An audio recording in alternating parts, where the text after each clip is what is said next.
Pacquiao's advisor, Sean Gibbons, again, was it to be a majority draw instead? So how would you assess the fight? What are your reflections? Well, I would assess it that to me, I was amazed. I've seen Manny in the gym, saw him working, but until you see a guy in the fight, you don't know 100% what you're going to get. The guy was so smooth, relaxed. I had him like up going into the 10th round, maybe by 4 or 5 points. I'm very disappointed that I don't know what the judges saw. I really don't understand. You've just done a press conference and you can see even though Manny doesn't say himself in his emotions, he's disappointed. How do you guys regroup from that? And what was a mood like in the dressing room after the fight? You know, it was just kind of disbelief, like, how does that happen? Why does that happen? Manny Pacquiao at 46 years old, making history, vintage performance, gave it his all in the ring. Why? He's been robbed on a few occasions. Now, he's got a few, decisions that were close that went his way. But the mood was like just disbelief. It's like, why does it happen? With the fight itself, what was you most pleased with from Manny's performance? With the fight itself, what was you most pleased with from Manny's performance?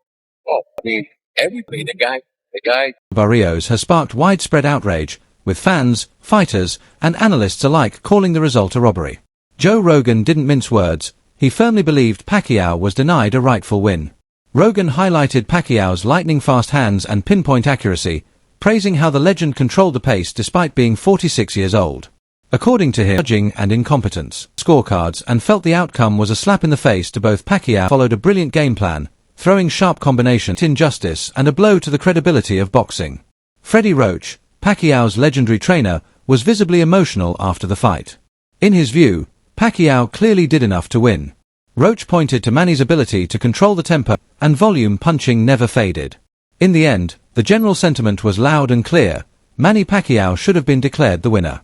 The draw not only felt unfair, it robbed fans about the integrity of boxing's judging system. He looked like he damn near won the first 3 rounds. What did you think of Pacquiao tonight? What do you think? It was really hard for me to give Mario a round. But, Manny is a systematic fighter. He works, jab, 1-2s. He's always leading up to stay left. Don't feel like Mario took control, took charge at any points. I don't know if he outlanded him at any point in the rounds. It was really hard to see from where I was at, but all in all, I just felt like it was, if you had a meter, it was really swaying Manny's way the whole way, so I don't know, I think it's bad judging, incompetence is usually why I think, I'm retired for a reason, I didn't retire because I couldn't get decisions, but, simply put, there's a lot that goes on in this game that I don't agree. Manny Pacquiao versus Mario Barrios, the aftermath.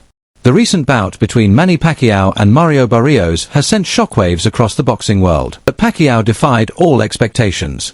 He showed no signs of slowing down. His speed, stamina, and power were still in perfectly. Father Time didn't show up for Pacquiao. He looked sharp, strong, and focused. I'm proud of him. When asked who should be Pacquiao's next opponent, the answer was unanimous: a rematch. And someone like Manny, one fan remarked. He stayed in the pocket, didn't press, and lost rounds because of it. It shouldn't have been at least 7 or 8 rounds. The controversial decision. Boxing analysts and journalists were quick to slam the judges. Many saw this as Pacquiao's chance to make history by winning a world title at 46, and they believe it was stolen from him. The consensus. This was another case of poor, biased scoring that exposed flaws in boxing's judging. Champion was robbed, said one passionate commentator. He should be a 13-time world champ. He's more than a fighter, he's an ambassador, a humanitarian, and the GOAT. Even though Barrios fought decently, he didn't fight like a legend. The welterweight division is irrelevant without Manny. Aside from Crawford beating Spence, nothing noteworthy has happened since Pacquiao stepped away. This fight proves why he still belongs. The Mayweather talk returns. There's renewed buzz about a potential rematch with Floyd Mayweather. Some say Pacquiao's performance showed he could beat Floyd in a second meeting. Even at 46, Manny's footwork and timing were better than anyone else at 147. I'd pick him over guys like Devin Haney or Ryan Garcia without hesitation.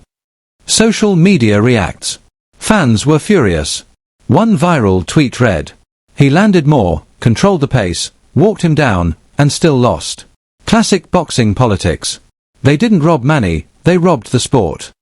Critics blasted the fight as a sign of a deeper problem: biased judging, political maneuvering, and results that push fans away from the sport. Barrios under fire. Barrios received heavy backlash for his lackluster performance. One fan said, "Back-to-back draws. Come on. He looked like he didn't even want to win. No urgency. No killer instinct. And he went life and death with a 46-year-old." Others sarcastically joked that fighters from lower